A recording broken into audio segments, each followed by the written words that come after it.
అదే RTV app వార్తల్ని క్షణాల్లో చదివే అవకాశం ఉంటుంది. ఒక న్యూస్ పేపర్, ఒక టెలివిజన్ ఛానల్ మీ చేతుల్లో ఎప్పుడూ ఉంటాయి.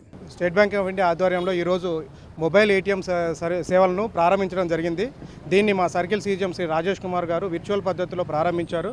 వరద ప్రాంతాల్లో ఇబ్బంది పడుతున్న ప్రజలకి బ్యాంకింగ్ సేవలను అందుబాటులో ఉంచేందుకు ఈ మొబైల్ ఏటీఎంని సారు ప్రత్యేక చొరవతో ఈరోజు ప్రారంభించారు. ఈ సేవలని ప్రజలందరూ వినియోగించవలసిందిగా కోరుతున్నాను. స్టేట్ బ్యాంక్ ఆఫ్ ఇండియా ప్రతి విషయంలో ముందుంటుందని ఈ వివిధ వరద ప్రాంతాల్లో వివిధ కార్యక్రమాలు చేపట్టడం ద్వారా మేము చెప్పదలుచుకున్నాము. సో ప్రజలందరూ ఈ మొబైల్ ఏటీఎం సర్వీసెస్ని ఉపయోగించవలసిందిగా కోరుతున్నాము.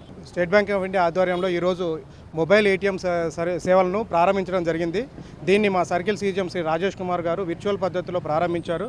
వరద ప్రాంతాల్లో ఇబ్బంది పడుతున్న ప్రజలకి బ్యాంకింగ్ సేవలను అందుబాటులో ఉంచేందుకు ఈ మొబైల్ ఏటీఎంని సారు ప్రత్యేక చొరవతో ఈరోజు ప్రారంభించారు. ఈ సేవలని ప్రజలందరూ వినియోగించవలసిందిగా కోరుతున్నాను. స్టేట్ బ్యాంక్ ఆఫ్ ఇండియా ప్రతి విషయంలో ముందుంటుందని ఈ వివిధ వరద ప్రాంతాల్లో వివిధ కార్యక్రమాలు చేపట్టడం ద్వారా మేము చెప్పదలుచుకున్నాము. సో ప్రజలందరూ ఈ మొబైల్ ఏటీఎం సర్వీసెస్ని ఉపయోగించవలసిందిగా కోరుతున్నాము. మరిన్ని వీడియోస్ కోసం ఛానల్ ని సబ్స్క్రైబ్ చేయండి. లేటెస్ట్ అప్డేట్స్ కోసం వాట్సాప్ ఛానల్ ని ఫాలో చేయండి. అండ్ లింక్ డిస్క్రిప్షన్ లో ఉంది.